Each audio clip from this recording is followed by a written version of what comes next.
On this episode of Who fixing issues that Trump had left behind, how do we move forward? Somehow we got to find a partnership between industry and education, right, to kind of help prepare the workers for the future. I wanted to ask you, going back to these strikes, how do you think they were, in terms of their military effectiveness and then their political effectiveness? Well, I'm going to go find that out later on today when I go into the SCIF and read the report. And then I won't be able to tell you because it's secret. Hello, everybody. Welcome back to another episode of the Who Done podcast. My name is Damian Galvan, and as always, I'm joined by my wonderful co-host, Representative Gil Cisneros. How are you doing, Representative? I'm doing good. How are you doing, Damian? Good. It's been a pretty hectic, 2 weeks since we last spoke, about a week since we last spoke. A lot of things have happened. It's been wild. I wanted to start with something that I feel like is the lightest piece of the news, but something that has been gaining popularity in the past 24 hours now, which is the New York mayoral election. Have you been following that at all? Did you follow the race while it was happening? A little bit, but not really my state, so I wasn't too much on it. But I know, they had a social democrat who won. It's kind of a bit of an upset, I guess, as you were saying. I think a lot of people had Cuomo going to win that early on, and didn't happen. Yeah, no, and the fashion in which it was done, too, was, I think, what was the most surprising about it, where it was a first-round victory in the ranked choice system. And, people were saying that if Mondani had any chance of winning, it would be in one of those later rounds. And so to just see the first night victory was pretty impressive. And I think it gives maybe the Democratic Party a way forward in terms of their marketing strategy and their messaging strategy with new media, which I think is going to be really interesting as we see the midterms start to approach. Yeah, we'll see how it goes. The thing about that, right, was just the president kind of went a little nutso on that. Yeah. With his tweets. Did you see that? He called him ugly, and he said that his voice was grating. Yeah. Wow. That was it. It just seemed very emotional. It seemed like an emotional response. Yeah. And I wonder what triggered it. Who knows? And then he went to attacking like AOC and others, and it was just like, very unhinged.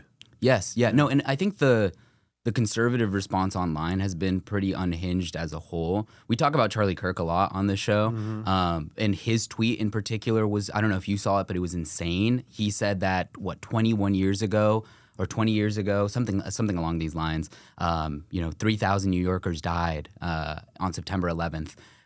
20 years later, we're electing a Muslim socialist to lead the country or to lead the state.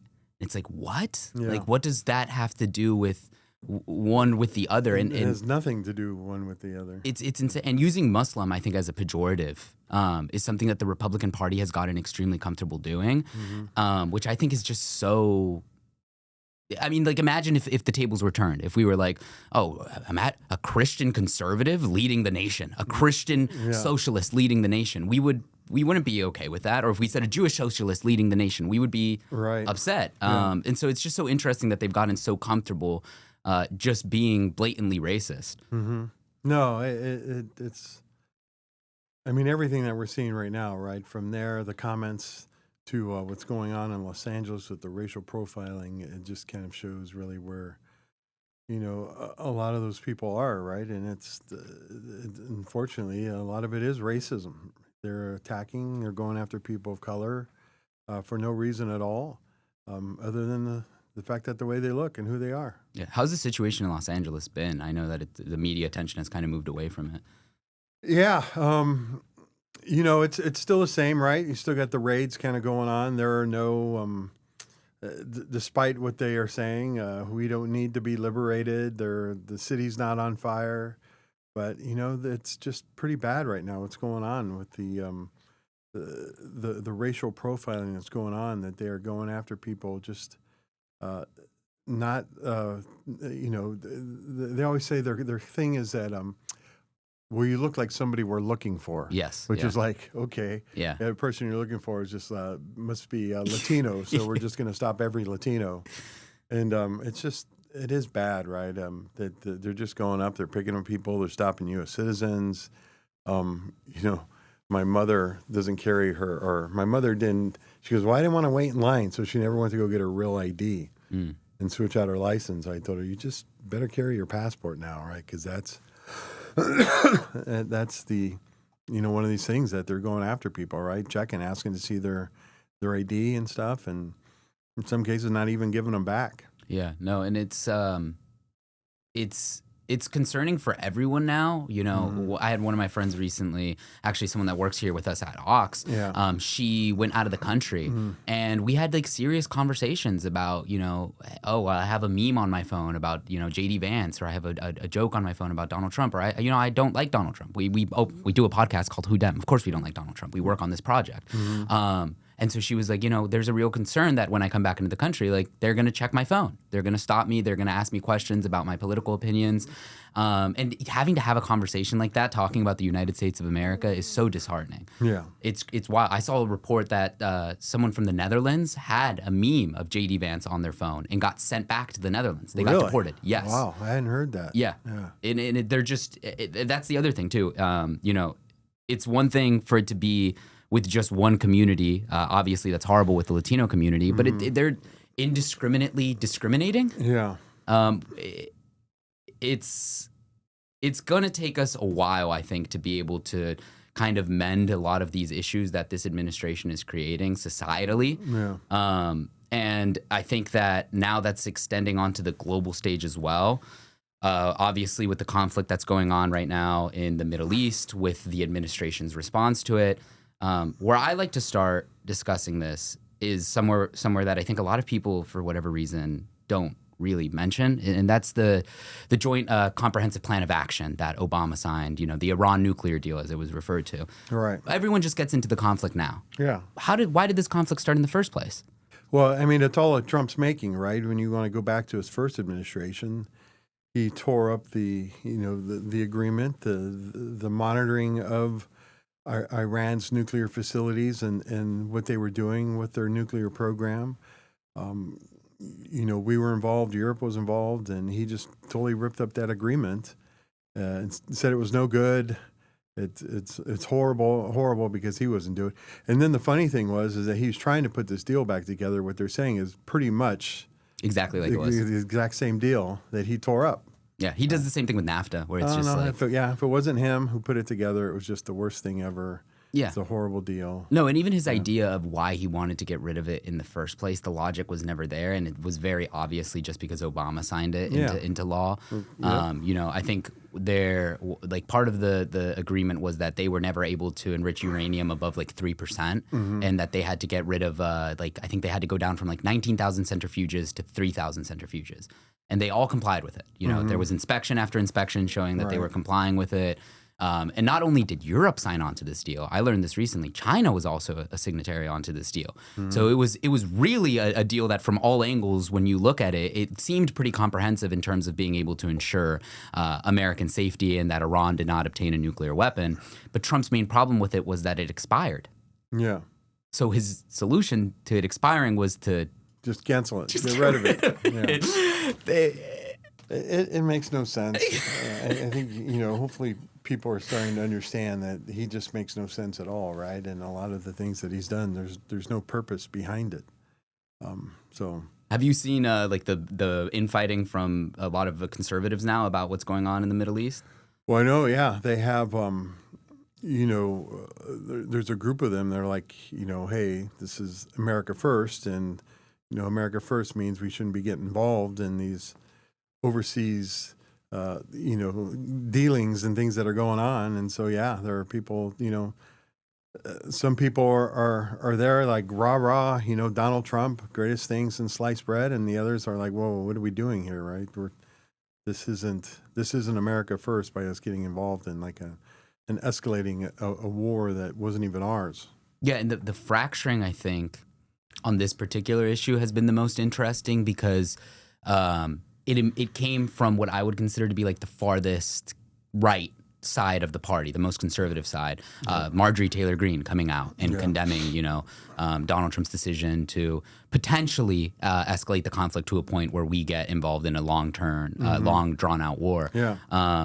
and then Tucker Carlson, debating with Ted Cruz, Yeah. which was, I mean, I think that I've seen this take as well. The thing that makes me the most upset about this administration is that they have me agreeing with conservatives. Yeah. That they have me agreeing with the people that for years I've been like, they have the worst opinion on earth. No, I never. Yeah, I think this is the first time I think I've ever been on the same side as Marjorie Taylor Greene.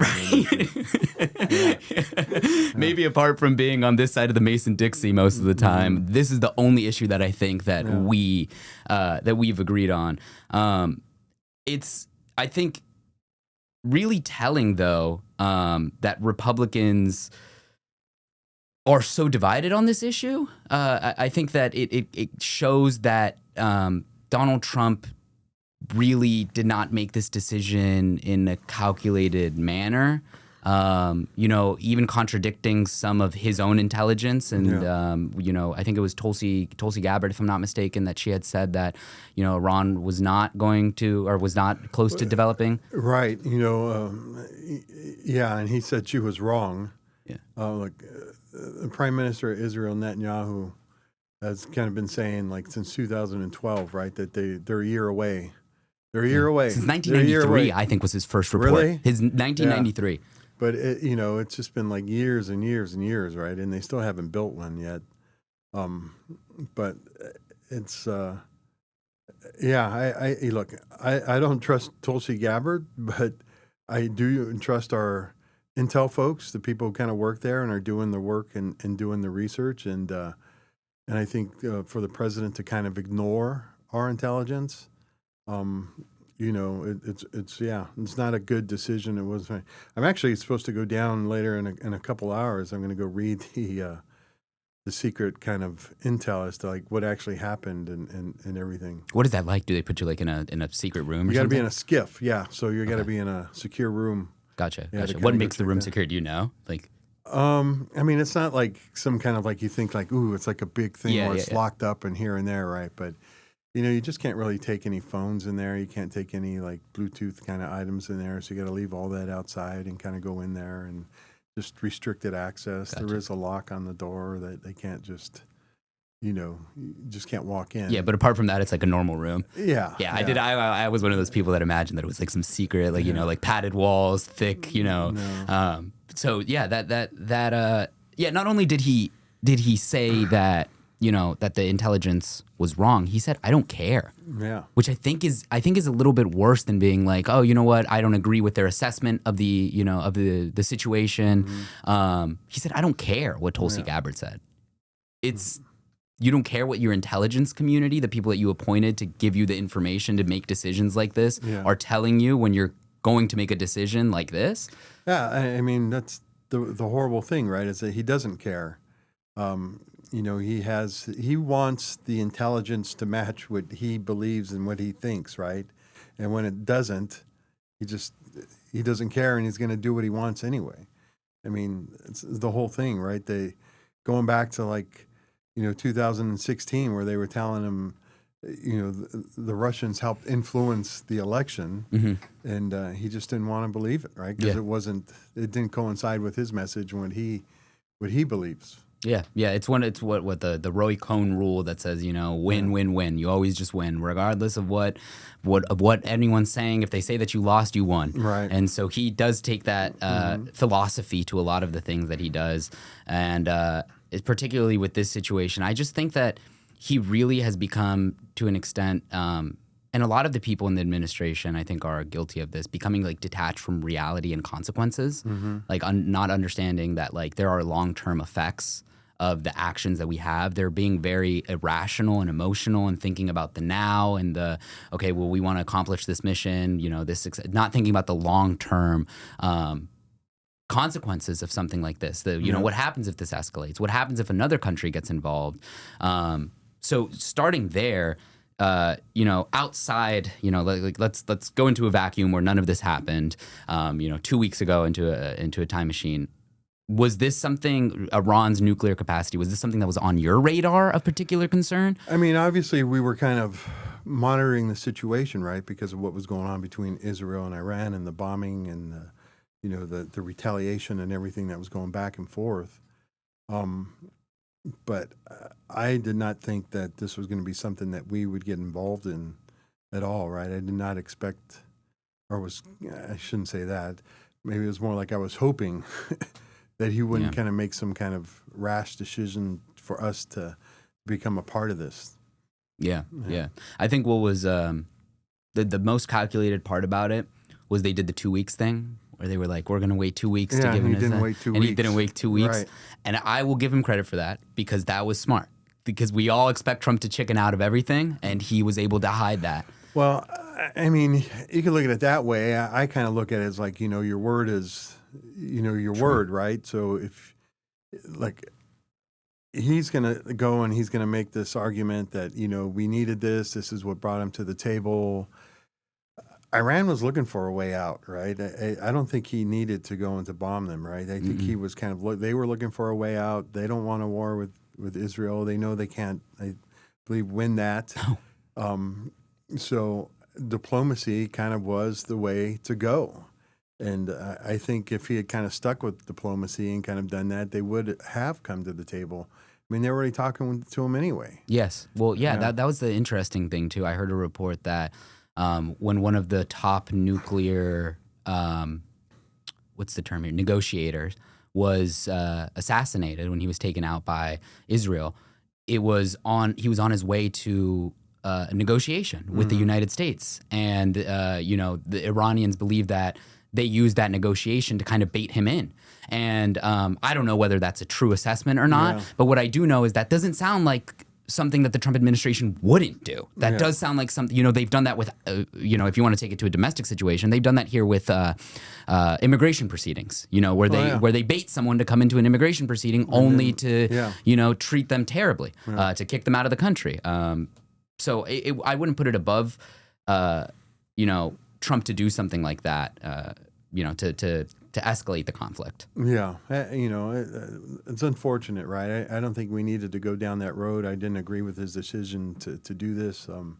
Again, I think he's going to try and say, "Oh, this is what's bringing him to the table. This is why they had the ceasefire," and I think we could have did that without having to drop a bomb on him. So, do you think that there's a particular reason that Trump decided to go this route? Do you think it's just a show of force, or? Everything's a distraction, right? And you kind of said it earlier. The whole thing in LA now is kind of, it's out of the news. Out of the news, right? So he's always creating diversions for like the last thing that he did. People say what happened what's going on in California was all the diversion for how crappy the economy's doing, right? Or how he's kind of taking it on the wrong path. And so he needed to go back to immigration to kind of, this is my bread and butter. This is where my strong point is. And so I'm going to go do this. And kind of, so people stop talking about the economy and tariffs and everything like that. And then this thing was going, right? He had his horrible parade. The No Kings rallies were a lot bigger, around the country, and so now he needed to create another diversion, and this was kind of it. Yeah. And you know what? Now that you highlight, because I had completely forgotten about the parades, the military parades, and I think that we need to celebrate our veterans. We need to celebrate our men and women who serve. I don't necessarily. I do think that the parade being with Trump's birthday and all of that there could have been decisions that were made to make it look less, like it was a military parade for Trump's birthday. I think a lot of that was done on purpose, but that's neither here nor there. I think that the parade didn't look as great as I would have. If we were going to do a military, this is my opinion, right? I wasn't for it. But if we were going to do a military parade, I wanted the U.S. military to look pretty badass. Yeah. And something about how they did, the Army's parade, the videos that came out, the crowds weren't crazy, the tanks were squeaking. And I really do wonder if Trump took this action to do what he did this morning with Pete Hegseth, which is display, say, well, we trained for 15 years, we, developed these weapons to kind of make it another parading of the U.S. military to compensate for the show that he put on previously.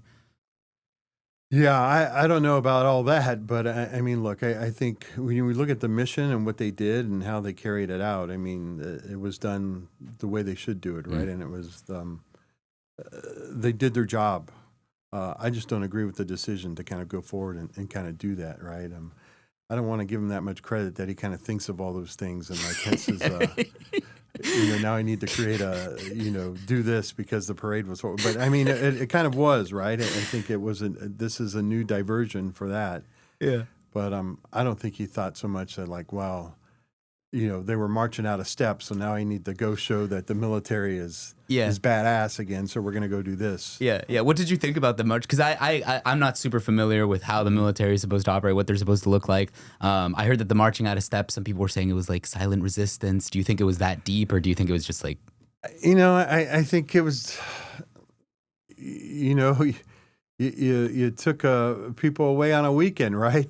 That's what I think it was more than anything was that, instead of having their weekend and everything at home with their family, now you have them in D.C. and they're having to march in a parade. I think it was probably that more than anything. Wow. I didn't hear many people talk about that fact either. Yeah, I didn't think about it like that. You took them away from their family to celebrate them. They're probably not too ecstatic about the fact that they have to be there and not with their family. Right. And it also goes into this thing of how do we celebrate our veterans? I went down to the protest to try to talk to people, get an understanding of why they were there, and while I was there, I had a conversation with this guy named Eddie something, and he had a huge camera crew, and they were doing interviews and stuff. And I was talking to him for a while, and he was asking me about what I thought on the military parades. And I told him what I told you. I think we need to celebrate our veterans, but I think we need to celebrate our military every single day by ensuring that veterans have access to their VA benefits, by making sure that homeless veterans right now, I think the last time I looked at it, there's about 45,000 homeless veterans in the United States of America, making sure that they have a place to return to when they come home, that they have institutions in place to make sure that when they do return home, they have access to resources. I think that's the best way to celebrate our military, not spending $40-50 million on a parade that drags them away from their families on the weekend that they were probably looking forward to. Yeah, it was not the best. Well, the Secretary of the Army, when he came to testify, right, again, was saying that, this is we see it as a recruiting tool doing this parade, right? Spending $40 million on this one event. That money could have been a lot, better spent, a lot better ways to kind of go and. You could have created a whole campaign with $40 million about how to recruit people in there and trying to attract them. Yeah. So you could have ran another Top Gun. I think that probably Top Gun 3 would have done better than that military parade. I wanted to ask you, going back to these strikes, kind of looking at more of them politically, how do you think they were, in terms of their military effectiveness and then their political effectiveness? Well, I'm going to go find that out later on today when I go into the SCIF and read the report. And then I won't be able to tell you because it's secret. True, fair enough. But so I don't know, right? I think right now, just kind of based on, what you're hearing is, I mean, this is a thing built like 250, feet underground, under a mountain. And I think the fact that Trump is, kind of ranting and raving that it was obliterated, and that people are kind of, well, maybe it wasn't. And he just keeps going on. It's obliterated. And I didn't see the Pete Hegseth thing this morning yet about how he was, the same thing. I just kind of saw the headline, how he was kind of going after the media, because the information wasn't going with their message, right? Just based on that and based on their actions and reactions, just kind of probably tells me it probably wasn't as successful as they're making it out to be. Yeah, it's like a kid hiding his cookie jar behind the back, right? Yeah. It's like, oh no, I don't have a cookie jar. It's not there. It's on the top shelf. I did watch the press conference this morning on my way here, actually, and. Thinking about it in that light, I wasn't really analyzing it from the, they're trying to make it seem extremely successful because maybe it wasn't as successful. Yeah. Now I really do believe that. When I was watching Hegseth, they played a video of the weapons that they used, in testing to show that they were destructive. And he literally pointed at the video and he's like, "You just saw the bomb blow up. Like, you don't think that would do damage to the base?" Yeah. And it's like, I don't think it's that simple. The other thing too, right, is we were supposed to have a briefing. Actually, we were supposed to have one at 3:00 yesterday, and the Senate was supposed to have one, I think, right after us. They were canceled. I think the Senate's getting theirs today, and then we're supposed to have one tomorrow morning. But the rumor was too, or I guess the word out there is that it was supposed to be Secretary of Defense, Tulsi Gabbard, like he's in charge of the national intelligence, and a couple other people. But now they're trying to we hear it's like, well, it's just going to be the Secretary of Defense. And he's going to be drunk the whole time. I don't know. But Trump knows he can count on him message wise, right? That he's going to, whatever Trump says, he's going to go along with and kind of pitch that, right? And he's not going to disagree, or he's not going to say anything wrong. If Trump says it was obliterated, Pete Hegseth is going to say it was obliterated, no matter what actually happened. Yeah. He's a good boy. He'll listen to whatever Trump tells him. He'll follow orders. Yeah. So we'll see what kind of happens in that brief tomorrow.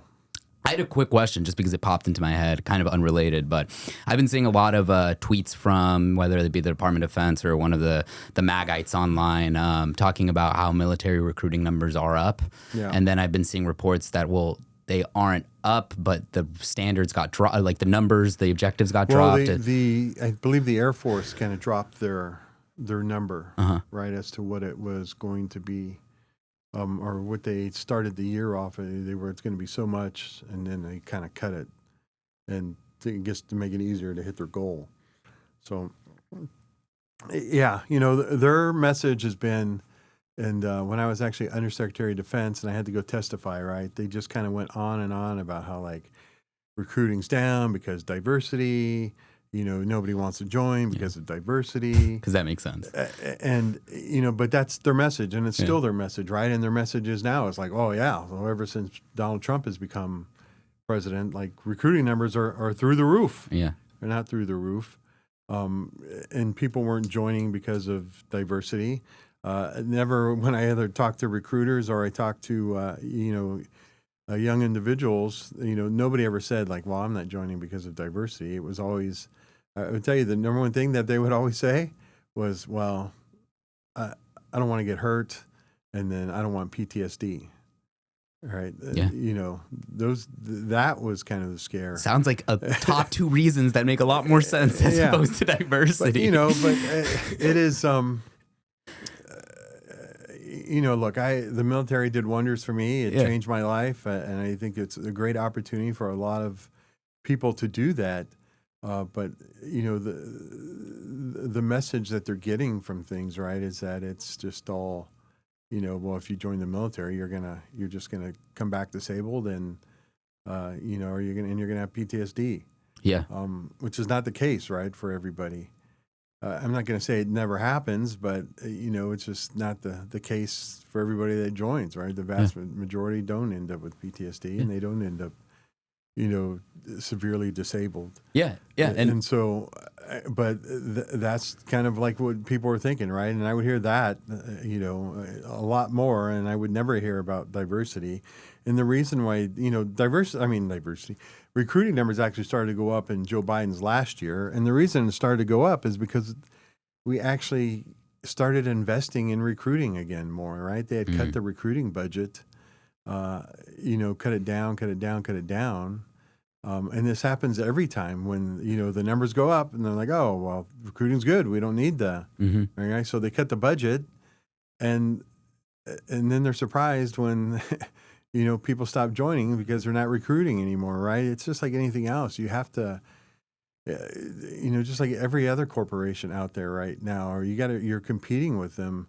You have to go out and you have to recruit in order to kind of bring them in. And when you don't, and you don't spend the money to do that, of course, you're not going to bring people in. Yeah. And I think something that, again, going back to the military parade and celebrating our veterans, I think something that would make people a lot more willing, if their top two concerns are being physically harmed or being mentally harmed, knowing that when they come back, they're going to have access to treatment, to resources, to a community that's going to welcome them, and not just, some military parade that's going to take them away from their family. So kind of pivoting off of this point, on the diversity note, going back to what Hegseth was saying this morning, he got asked a question by a reporter asking him, like, are you going to congratulate, the female pilot of the I think it was one of the B-2 bombers. It was a female pilot. And he just started laughing. And he was like, oh, yeah, you're saying because I said boys in Barca, congratulations to the boys in the bombs or whatever. He was like, I'm not going to stop saying that. She's a great pilot. Like, I love, women pilots. We need more military pilots. But he just like laughed at the question. And I just think that it's, again, they want to talk about recruiting and they don't make it more accessible. They're getting rid of these diversity programs like you're talking about, which again, just the main purpose is to just make sure that people who might consider this opportunity know that the opportunity is out there for them to even consider in the first place. Yeah, we should have a military that resembles, the people of our nation, right? And it should be inclusive and include everybody and give everybody that same opportunity. But yeah, he doesn't really kind of say, look, he's, I think, the stereotypical, boys club kind of guy. It's like he said, he's not gonna, he's not gonna congratulate make it a point to go out and to congratulate the woman pilot as well who participated in this thing. Because it's all about the boys, right? It's all about the boys. Yeah, well, it's all about, and that's the other thing too. Getting into the conversation about like masculinity and whatnot.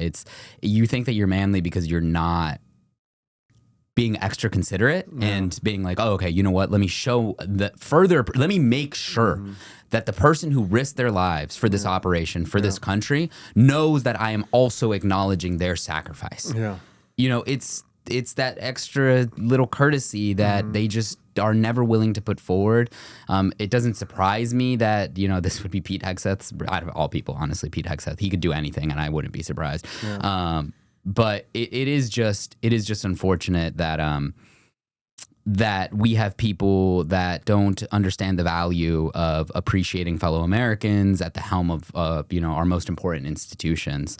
But the next thing that I really wanted to get into here is trying to have a conversation about when these people are out.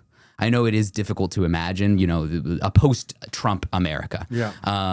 What the future. I think about it all like. the time. I can't wait for it. Yeah, I do tend to think about it a lot. And a lot of the times I do have positive thoughts, but I think that, going back to what we were saying earlier, it's going to take a lot of work. A post-Trump America is going to take a lot of work to mend a lot of the problems that his past two administrations have caused us. The Biden administration, the first 2 years of it were primarily fixing issues that Trump had left behind. Yeah. How do we move forward when all is said and done?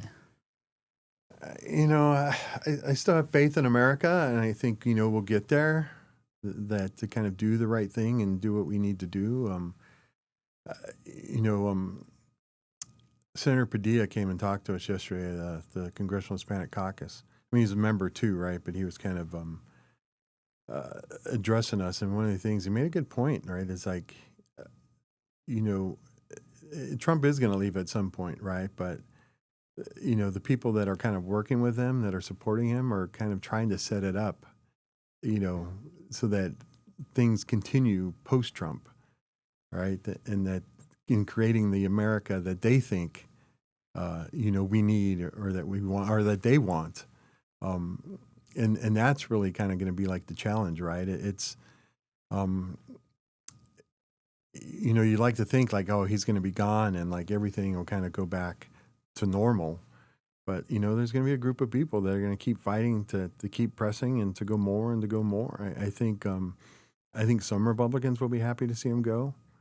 But I think there's going to be a group that still kind of wants to go further with what he's done. Do you think that there will be a return to the kind of decorum, the kind of like standards previously that were held? Or do you think that now that kind of the Pandora's box has been opened and politics has become, for lack of a better term, what it has become, do you think that we can go back, or do you think that it's kind of just going to stay the way that it has been? I don't know. I think I would hope that things will go back, right, and we can have decorum again. And it's not like people are rude to each other. I think a lot of that has to do more with the social media and the environment, right, than anything else, right? We live in a soundbite world where everybody's trying to get their, the little 15-second clip of that they can post on there, right? And I think that kind of creates, a lot of lack of decorum more than anything else. Yeah, no, I think that certainly, and I think especially when those sound bites are used for the purpose of division, because that's the other thing too. People talk about the media and whether that be social media or legacy media, and I think that a lot of these institutions can be a force for good. Yeah. I think that we can use social media in a lot more of a positive way. I heard someone talk about, I think it was both. It was on the chat episode where he was talking about social media and AI. They're both they're innate. In and of themselves, they're neither good nor bad. It depends on how they're used. Yeah. And I do think that the division that has been sowed on social media has definitely led to our politics becoming nasty. Right. And the thing that always gives me solace is that there's only like 30 million Americans on Twitter, which means that the vast majority of people are sane and that it's okay. And like that not everyone thinks what's happening on Twitter is what the real world is like. Yeah. But how do we ensure that we move in a direction that is positive after Trump? Because you're right, there are a lot of forces that are going to be left behind, whether that's J.D. Vance, whether that is the Pete Hegseths. What should be our response to make sure that afterwards, we remember the things that these people did, essentially? Yeah, I think we just got to keep talking about it, right, and reminding people, right, and not get stuck in this thing where we kind of go back, go backwards. But, I think we tend to forget our history at times, right? And we end up repeating mistakes that have already happened again. But I think we just got to, keep remembering and going and kind of getting to that point to where we just got to say we can't go back to the way that it was and keep moving forward. And what we were talking a little bit earlier about New York. What role do you think the Democratic Party has in presenting a vision that Americans are really passionate about? You saw some of that momentum be built with Kamala Harris to an extent, but obviously voter turnout wasn't what it was in 2020, and there's a plethora of reasons for that. There was a big concern, especially in New York after this election, that people were becoming more politically conservative in the state and in the city in particular. But it seems like this past election showed that that's not necessarily the case. It was just something more fundamental with either the candidate or with the messaging around the issues. Yeah, so some of the things we're getting, right, and we're seeing, right, they're saying the message has to be around fairness. And I think at times as Democrats, and I think we do it too, right, we just kind of like bash. And we don't really kind of talk about like, okay, what are we doing, right? What are we doing? People, I think right now with this big ugly bill going on right now, as we call it, I called it the big billionaire bailout. But people want to know, they know it's not good, right? And it's bad. And you can see that in the thing, right? Even the Republicans don't even like it. But they're going to vote for it, even though they don't like it. But you can't just bash like billionaires, right? Like, oh, it's like the billionaires. Yeah. They need to know that like it's how it's affecting them, and right, and that this isn't fair. Yeah. And this is kind of what it's taking away from people, right? And you're getting the raw end of the deal. Yeah. And I think that's the messaging that we have got to get out and put out, right? Is that this bill is not fair. It's nobody wants to fault a billionaire, right? And people did some great work to kind of get there and came up with some great ideas in order to do that, right? And they should be kind of, hailed for their achievements that they've done. But, we got to talk more about like how this is really going to cut healthcare for millions of people. Yeah, and it's going to have an impact on their life, right? People who have we're kind of seeing it right now, right? It's the Senate's still trying to figure out, and the parliamentarian is telling them like, oh, well, you can't do this, you can't do that. So what are they going to go after next, right? And it's like, okay, well, we can't cut Medicaid. They're saying we can't put that in the reconciliation, so let's try Social Security. Yeah. Right? And, people worked their entire lives, right, for this in order to retire and to have that safety net that they've contributed to. Yeah.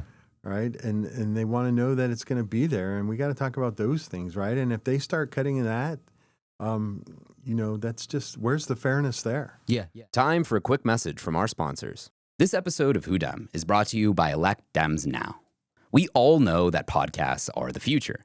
They give us the chance to connect with our elected officials like never before. That's why Elect Dems Now is committed to helping voters engage with the people who represent us.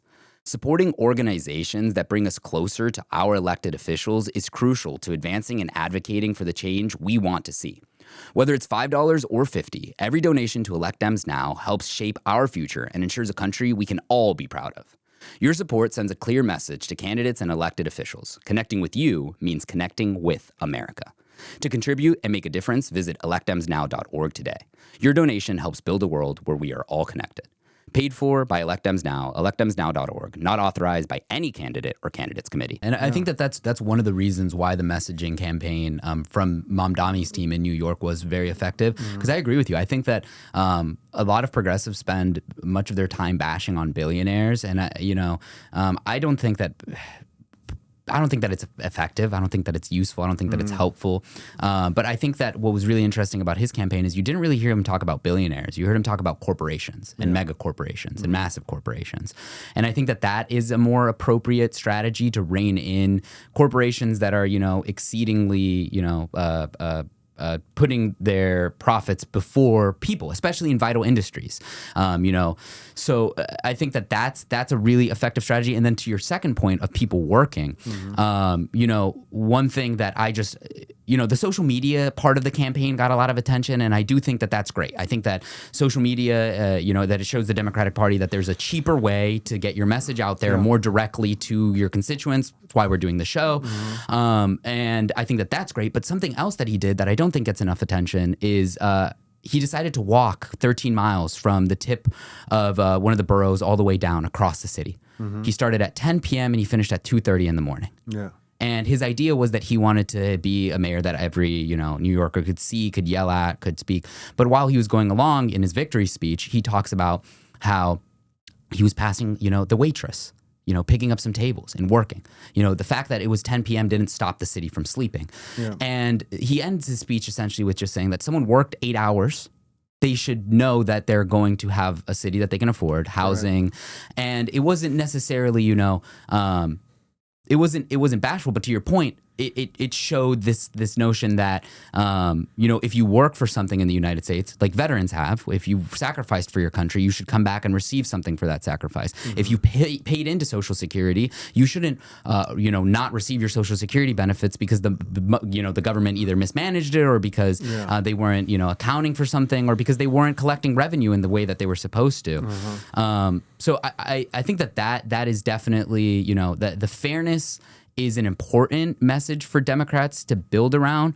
But, do you think that that's fairness particularly about the economy, or do you think that that's just fairness broadly? It's pretty broad, I think, right? People want to know that, they want to know how things are going to affect them, right? And to be kind of told the truth, right? How things are going to be bad or they're going to be good. And they want it to be fair. They want a system that's fair, right? It's like you said, it's nobody's going to fault anybody for going out there and having an innovative idea that kind of blew up and kind of became huge and it made them a lot of money, right? What they don't like is the cheats who are kind of taking advantage of them and everything else and kind of cutting into their thing that's making life harder for them. Yeah, exactly. Right? Exactly. And I think that's also a big part of why I think Trump has been successful. is because a lot of people do feel like, and it's, I don't know, the irony, the contradictions, I think me and you could talk about it for hours, of people having confidence in Donald Trump to be the one that reforms or fixes any of the problems that they're facing in their day-to-day lives. I think a lot of Americans are realizing that they were mistaken in their decision to elect Trump to be that person. Yeah. Well, I mean, he creates this misconception of himself, right? And I think people have kind of look. He knows how to market himself, right? And he's done that, and he's done that with. He's tried to do that his whole life. I mean, how many other real estate investors are from New York, right? Yeah. Or from anywhere else? It's just like it's because he made this decision somewhere along the line that he felt he needed to be out there and kind of market himself to become this individual, right? And people kind of, he put this persona on that he was this like successful businessman, making these great deals when really all he's kind of really done is just made his money off of marketing himself, selling his name. Yeah. And selling ideas that, don't really either produce results that are, good, or don't produce results at all. And I agree with you 100%. We need to highlight the ineffectiveness and the harm that a lot of these Republican policies are going to do. My curiosity stems from like, what's the flip side? So we're saying that, the Republican bill is bad because it's going to, cut healthcare for millions of Americans.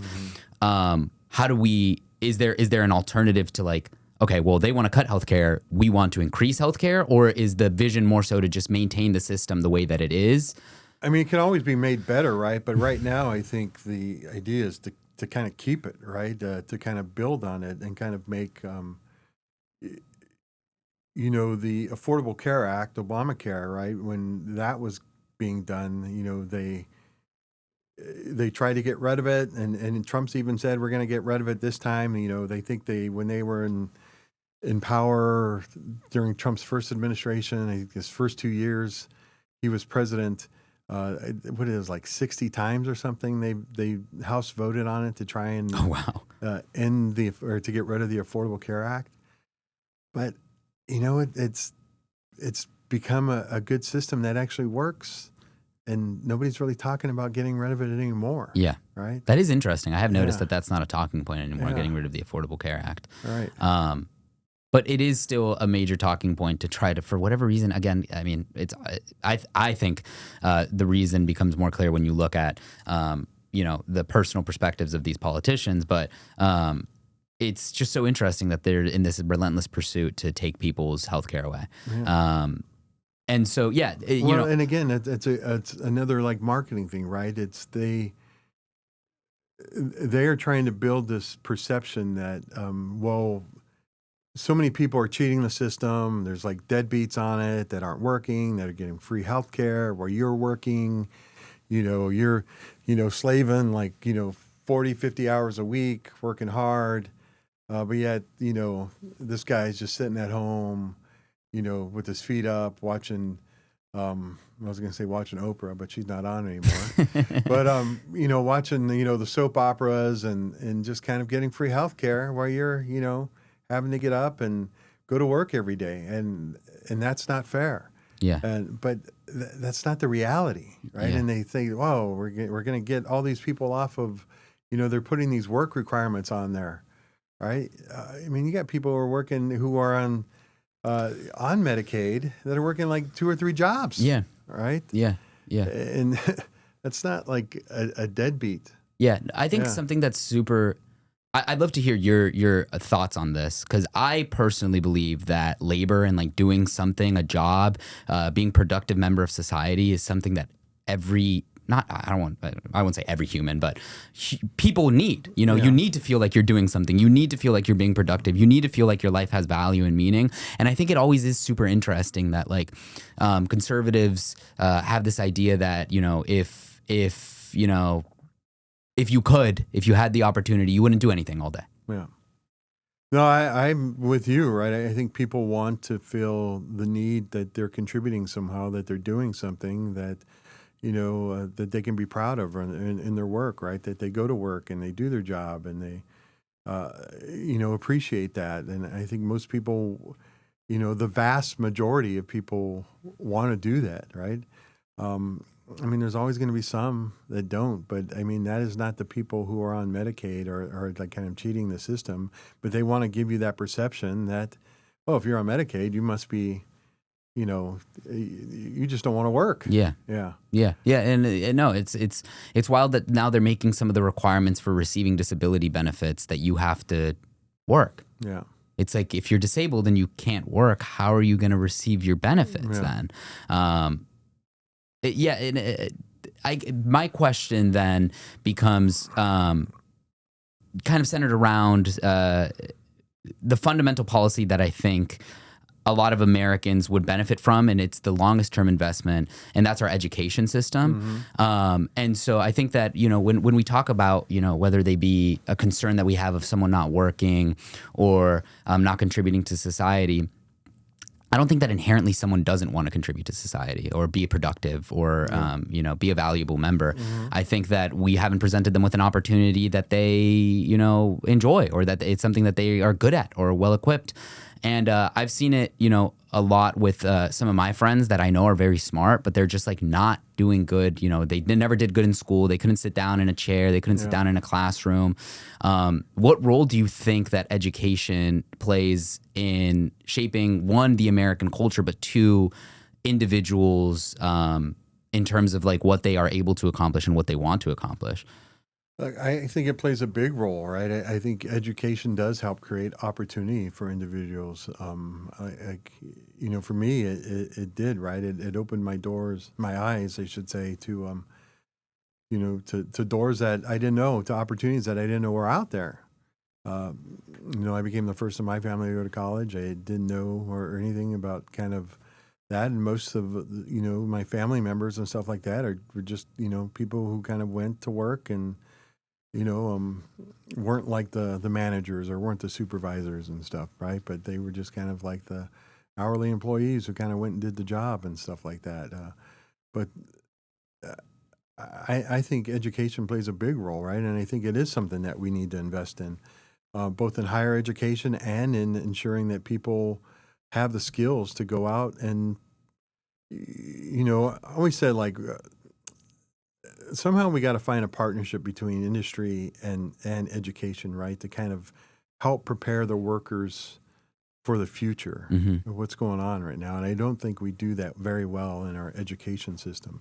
And a lot of things that we kind of took out of the schools because of cuts, I remember when I was in high school, long time ago, they had auto shop, they had wood shop. They had these things where people could go and learn how to use their hands, learn how to use tools. And that's just not really kind of readily available anymore for people to kind of go and to do that. And I think somehow we got to find a way to kind of get back to that too, right? To give people those opportunities that, hey, I think I want to go be an engineer and kind of, design these things, whether it be an automobile, a plane, or whatever it might be.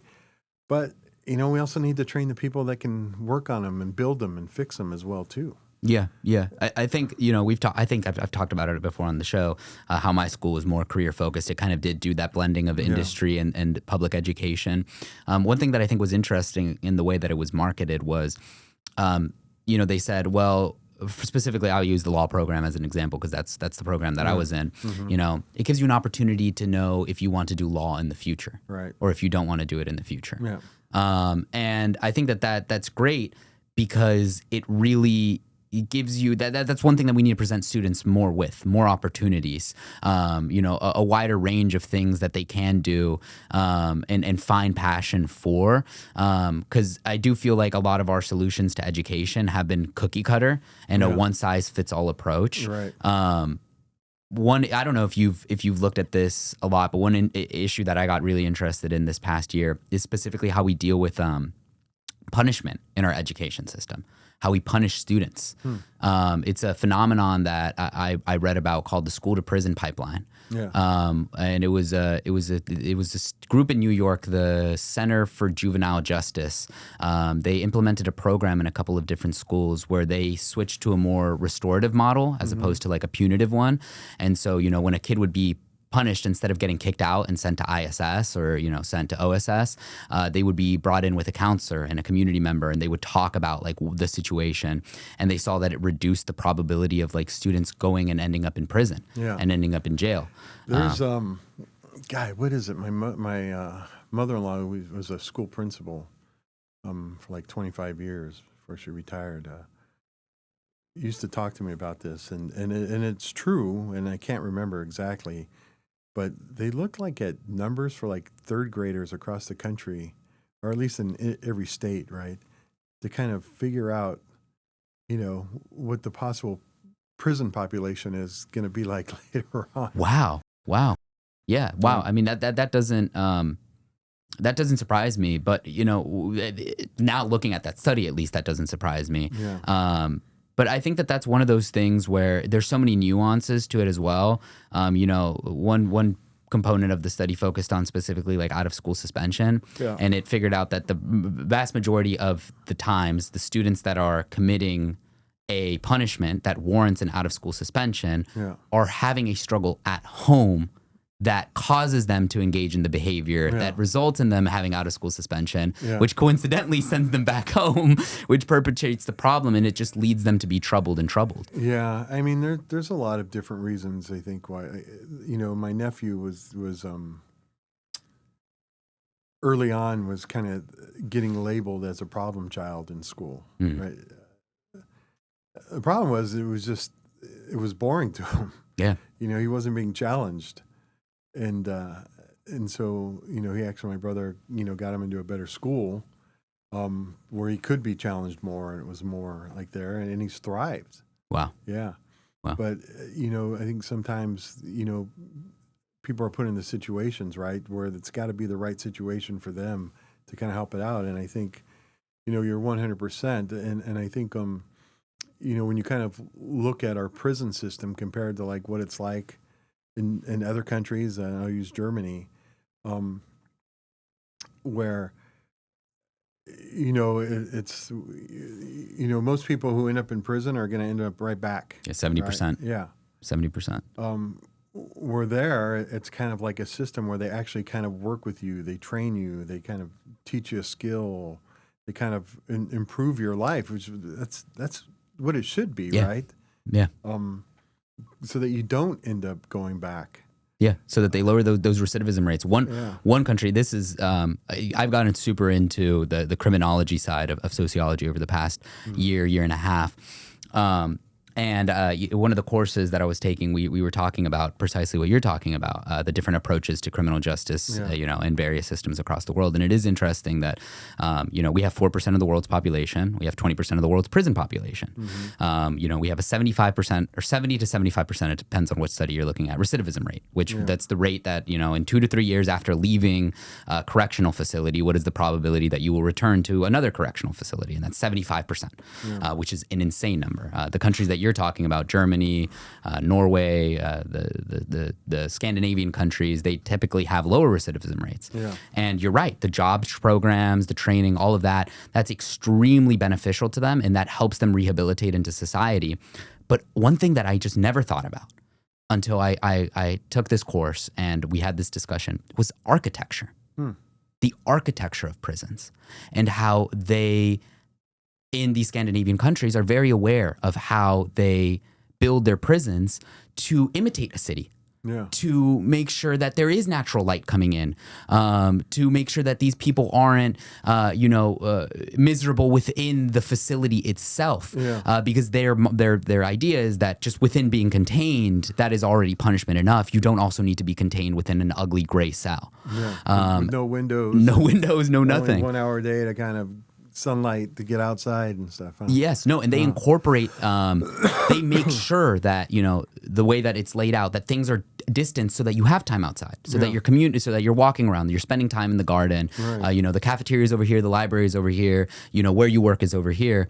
And I just never thought about how something so, something that could fly so low under the radar could end up being so consequential to someone's life outcomes for the rest of their lives, essentially. Huh, that's interesting. I never thought about that either. Yeah. But wow, that's pretty interesting. And so going back to education, what do you think, if you could do one thing right now, what would that be? Would that be raising teacher salaries? Would that be trying to figure out a way to implement the industry and education kind of a model that you set forth?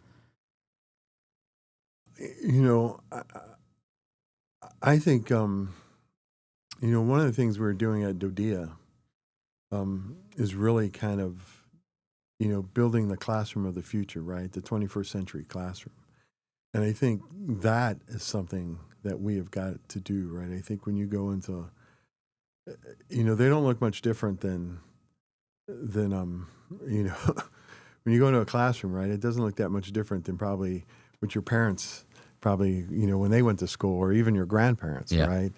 We have got to kind of find a way to kind of invest in that and kind of really get, especially in the, the lower income areas, right? To get them the tools and everything that they need to be successful, to teach them, right? Why should they only learn coding in the good neighborhoods, right? You should learn it in the inner cities too, or in rural America, and all these things, right? To kind of build that and to learn these skills that are going to be needed, again, right, for the future. That's what I would really like to kind of see change. I mean, and of course, raising salaries too. Yeah, no, absolutely. Because I think raising salaries is a part of that, right? You need to incentivize people to become educators. But, I think if we could, let's see, what was the number, right? And don't quote me on this, but I think like DoDEA schools, which is Department of Defense education activity, invest about $25,000 like in each student. If we could do that and put more of that money like into the students, kind of, I think in California it's like $8,000 or something like that. This is per year, I'm assuming? Yeah. Wow. But if we could put like a bigger amount of investment in the students and how we're educating them, I mean, it would have a huge impact. Yeah. The one that I always go to, again, because it's those minute things. It's the little small details. Often, I think in politics, we get focused on how to fix the entire world in the snap of a fingers. But sometimes it's little small changes to systems that over time amount to a significant, change. Yeah. And one of those is always, to me, it is amazing that in this country, we do not offer, school lunch. A free school lunch or free breakfast for students. Yeah, I mean, well, they're trying to take that away, right? The fact to kind of cut those programs, which would be atrocious. The fact, I mean, for a lot of kids, that may be the only meal they get. Yes. All day. Yes. Yes. Yeah. And this idea too that I saw, I don't remember if it was a senator, if it was a representative, but a Republican was talking about how, well, you should work for it. If you're, first, like, obviously we can acknowledge the fact that you're talking about third graders, fourth graders, fifth graders. Yeah. Let's even ignore that. Let's just say that he was only referring to high schoolers, which would still be a 14, 15, and 16-year-old. Yeah. But let's give him that credit. I think that students are working for it. I think if you're showing up to school and you're putting in time and you're investing in your own future, you can have a grilled cheese sandwich. Yeah. Like, it's okay. You don't have to also go put in an overtime shift at McDonald's to make sure that you can eat. Yeah. No, 100%. I totally agree with that, right? I think the fact that you're there educating yourself is the work. And that should be, as a young individual, that should be your focus, right? We don't want people quitting school to go.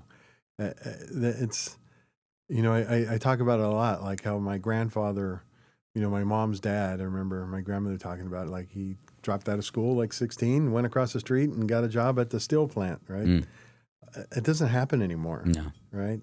No. So we don't want people kind of like, wow, you got to go work for it, right? It's like, and I think the worst thing that somebody could do, and this is, it gets misguided sometimes, is that,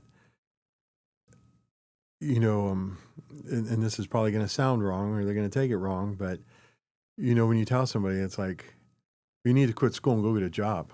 And that doesn't matter if it's high school or it's in college, right? Like, why are you going to school? Go get a job. The purpose of getting your education, and the data is there, right, that supports it, that, the more educated you are, the more money you're going to make in life. Yeah. Now, there's always going to be exceptions, right? Bill Gates dropped out of college. The Facebook guy, Meta, he dropped out of college, but, for the vast majority of us, right, it's the higher education you get, the more money you're going to make. And you are. That means you're going to pay more in taxes. That means you're going to contribute more. You're going to do things more. You're going to spend more. Yep. You're going to be more productive. Right. Yeah. And so why we would tell somebody to kind of go and like, oh, well, you just need to go. You're really taking food out of your mouth and out of your family's mouth. Yeah. Exactly. Like you say, on average, the more of an education that you have, the more that you're going to make monetarily. But I think there's also some, again, getting into the subtleties, there's other benefits to it too. And this, I'd love to hear your take on this, because this is something that I've been thinking about more recently.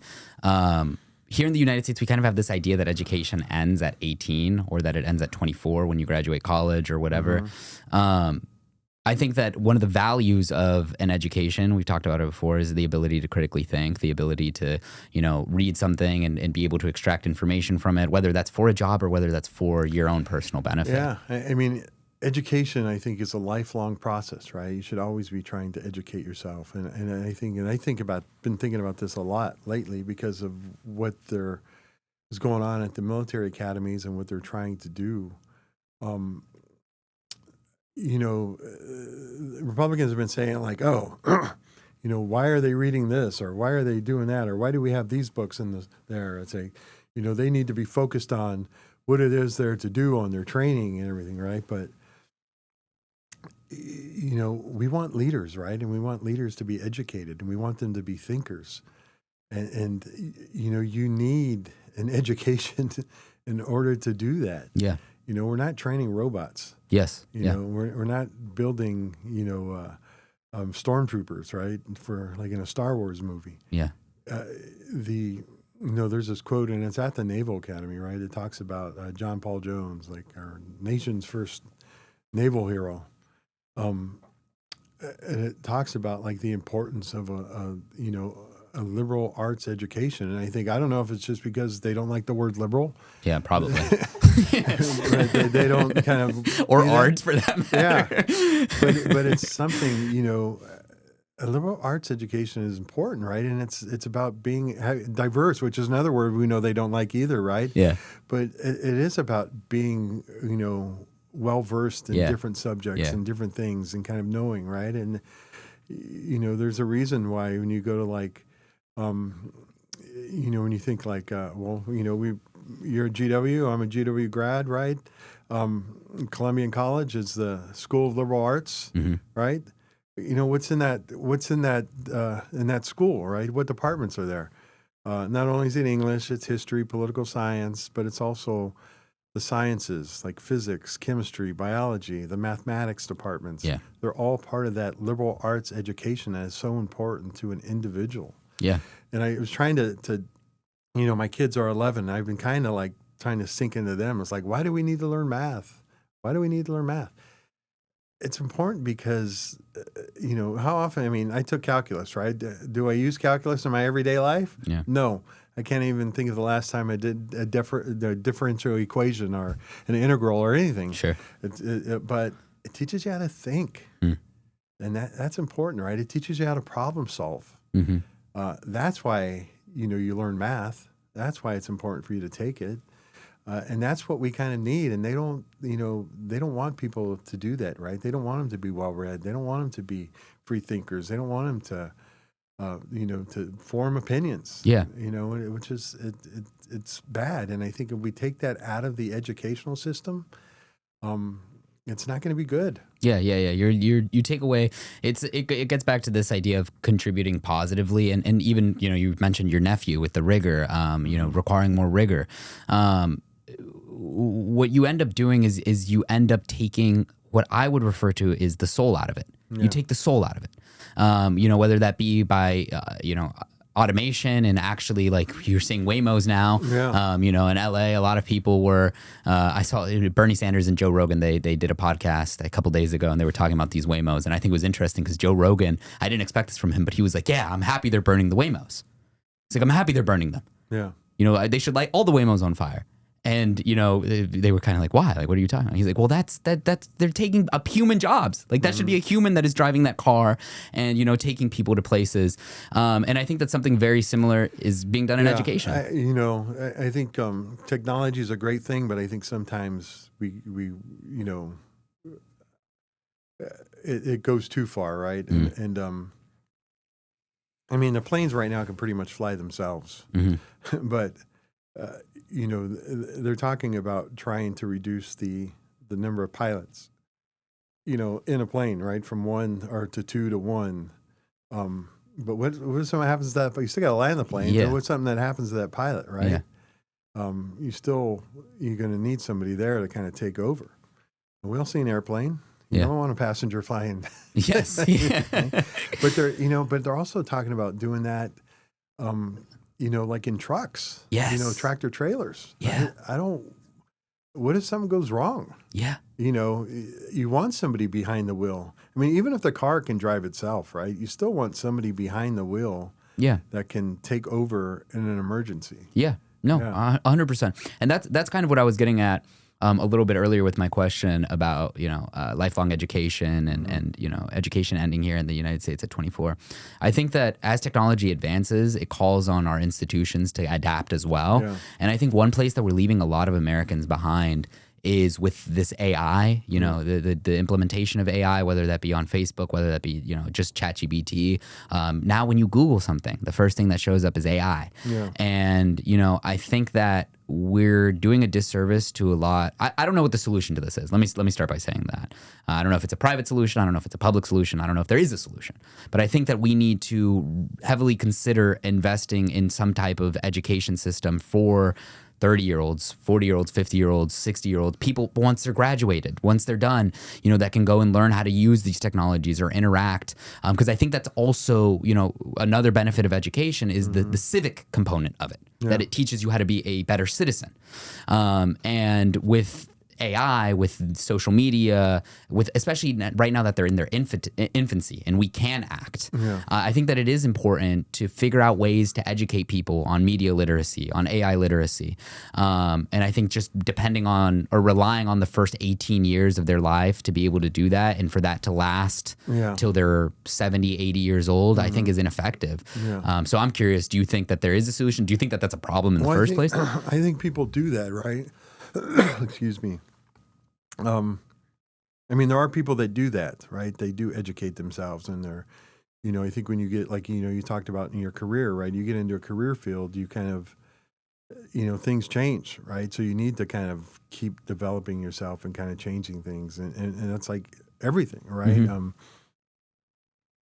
Yeah, I mean, if you're a real estate agent, right, they have different tools now than they had probably like 40 years ago. Yeah. To kind of the way that they're doing things, and everybody's computerized. Yeah. So, but, if you're still trying to do things like 40, 50 years ago, you're not keeping up with the times, right? So you need to kind of keep doing and changing and modernizing yourself and doing that. So I don't know if we need to mandate that people kind of do that, but I don't think there's anything wrong with kind of like, hey, come learn about this. Yeah, like that. I guess that was more so my question. I think there was, I think it's Norway that does something similar, where they have like something in their libraries, where you can go to community centers. When you get older, you're gonna have an apartment or something one day. You're gonna live in a community, and if it's a good community, you're gonna get like these little kind of things like what's going on at your community center? Sure, yeah. Like, what's going on? What is the city like doing? And there are a lot of things that are taking place, right? I mean, they have classes to where you can go.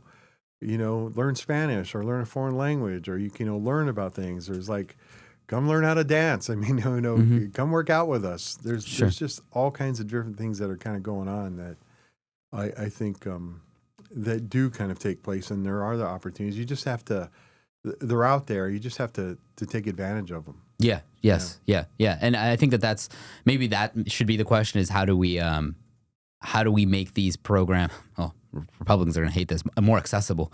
How do we make them more diverse so that more people can access them? Apparently, they're scared of people being having access to resources and whatnot. I think that definitely. It's going to be interesting to see how people adapt with everything changing so quickly. Right. I know I had a couple of my dad's friends growing up were mechanics, and mechanics every year they have to go and they have to learn what's new with the car and all of that. And I think that it's going to become it's going to get to a point where.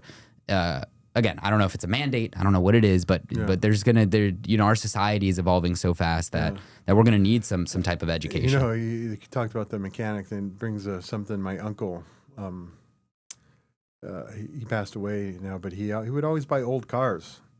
And I'm like, why are you buying this like old car? It's like, I can work. He wasn't a mechanic, but he's like, I can work on these things. I don't know how to work on these new things, these new cars that are out there, right? And now you got to plug it into a computer and everything in there. But I mean, look, I think kind of what's going on right now is no different than probably what I was experiencing when I was your age, like with computers. I mean, they just kind of changed and developed so quickly, right? I mean, you would go and buy a computer, and like a month later, it was already, out of date, right? It was already kind of, there was a faster one out there. Yeah.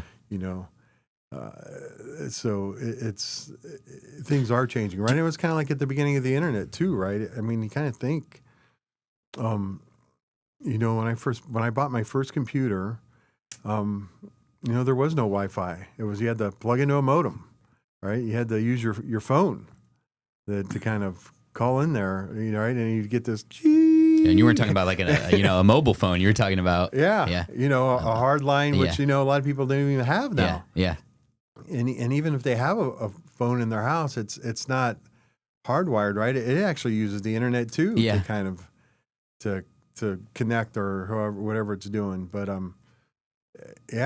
mean, it's like things, for you think about like how far things have gone, like just in there with kind of like using a computer and what we use them for, to like now it's like this is probably 10 times more powerful than when I bought my first computer. Yeah, they say that our smartphones now have like, I don't know how many times the processing power of all of the computers that it took to get us to the moon. Yeah. My question is, do you think that it's gotten exponentially quicker? Yeah. So I mean, kind of my point, right, is like we can adapt. Yes. Right. We've done it before with other things, and I know with AI and other things, right, it's like changing and it's evolving very quickly, and we can adapt. We've always adapted before. We'll continue to adapt. But I think kind of having the, it's just like there too, right? Like they would do, like you could go to your community center and like learn how to use your computer and all the different skills and there. Yeah. So it's and I think the same thing will happen with AI. Yeah, I agree 100%. I think that we will adapt. I guess I was curious about how we can facilitate that adapting to be a little bit easier. And I think that you're right. There are already programs out there. It's about making sure that people have access to them and that they can, that they know about them. But this is one of the things why, unfortunately, we cut a lot of our community grants out there that they did not do this year. That kind of help support, these initiatives, programs in the community. Yeah. And I'll end on this question just because I know we're probably running short here on time, but do you think that since the advent of, or the great technological revolution that came in, post 60s and whatnot, with computers and not, do you think that it's getting exponential? And what I mean by that is, do you think that technology is now accelerating like at a faster rate, or do you think it's still, it's kind of set in motion and it's always just kind of been going and going and going?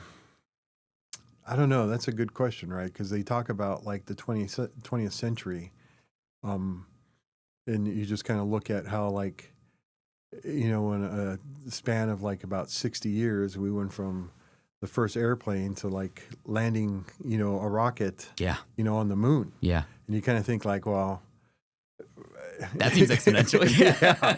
Yeah. I mean, are we moving faster than that now, Yeah. or what? Right. But I mean, I think, I don't know. It's yet to be seen, right? Yeah. How far will we go like now?